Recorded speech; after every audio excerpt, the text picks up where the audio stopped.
मित्रों, story time में आपका हार्दिक स्वागत है। आज मैं आपको एक सुंदर कहानी सुनाने जा रही हूँ। मुझे उम्मीद है कि यह कहानी आपको अच्छी सीख देगी। एक समय की बात है, एक राजकुमार और एक मंत्री के बेटे एक जंगल में शिकार करने निकले। लंबे सफर के बाद दोनों भूखे और थक गए। एक छावनी वाले पेड़ की ठंड मिली और वे बैठकर आराम करने लगे। जल्द ही राजकुमार सो गया, जबकि मंत्री के बेटा जागरूक रहा और गहरी नींद में राजकुमार की सुरक्षा करता रहा। कुछ समय बाद एक सांप धीरे धीरे राजकुमार की ओर रेंगता हुआ आया। भयंकरता से फूंफकर वह उसे काटने के लिए तैयार हुआ। हालांकि मंत्री के बेटे ने तेजी से अपनी तलवार उठाई, लेकिन उससे पहले कि वह उसे मार सके, सांप बोला, यह राजकुमार मेरा पिछले जन्म में दुश्मन था। मुझे चाहिए कि मैं उसके गले से रक्त पीता रहूं। तब तक मैं आराम नहीं कर सकता। मंत्री के बेटे को अपने मित्र की जान बचानी थी और वह भी बुद्धिमान था। तब अगर मैं उसके थोड़े से रक्त की बजाय आपको कुछ रक्त पिला दूं, क्या वह आपकी नफरत को शांत करेगा?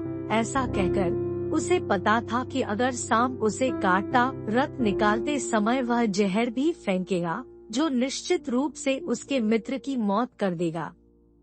सांप राजकुमार के ब्लड की इच्छा रखता था, न कि उसकी जान। मंत्री के बेटे ने सूखे पत्तों से एक कप बनाया। वह अभी तक गहरी नींद में सो रहे राजकुमार की छाती पर चढ़ गया।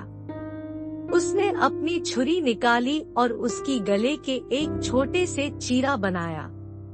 तेज कटार की चोट से राजकुमार अचानक चौंक गया, लेकिन जब उसने देखा कि उसका दोस्त मंत्री के बेटा छुरी पकड़े हुए हैं, वह फिर से आंखें बंद कर लिया।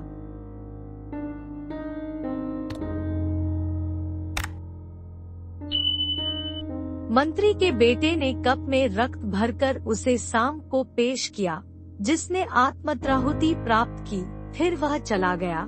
उसी बीच वह कुछ दवाई की जड़ी बूटी इकट्ठा करके और घाव पर पट्टी बांधकर बंद कर दी।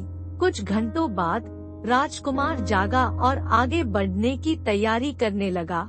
वह कुछ नहीं कहा और खुशी से चल रहा था, जैसे कि कुछ भी नहीं हुआ हो। 2 दिन पूरे जंगल में बीते, फिर भी राजकुमार ने कभी उससे उस घटना के बारे में पूछताछ नहीं की। मंत्री के बेटे को अब बेताबी महसूस होने लगी कि उससे क्यों प्रश्न नहीं पूछे जा रहे हैं। अंत में उसने कहा, मित्र और स्वामी, आपको तो पता है कि मैंने आपकी गला काटा, रक्त निकाला और फिर उसे बंद किया। आपने मुझे यह करते हुए देखा है। फिर भी आपने मुझसे कभी प्रश्न नहीं पूछा या मुझसे कोई स्पष्टीकरण नहीं मांगा, क्यों? राजकुमार ने जवाब दिया, तुम मेरे दोस्त हो। मुझे विश्वास है कि जो भी तुमने किया होगा वह मेरे लिए अच्छा ही होगा, इसलिए मुझे कोई स्पष्टीकरण की आवश्यकता नहीं है।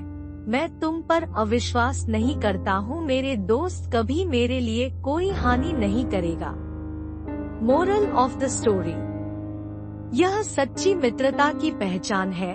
एक सच्चा मित्र वह होता है जो आपके लिए बुराई भी करता है अगर यह अच्छी बात होती है, और उसके प्रति कोई रूठने या खफा होने का एहसास नहीं होता है।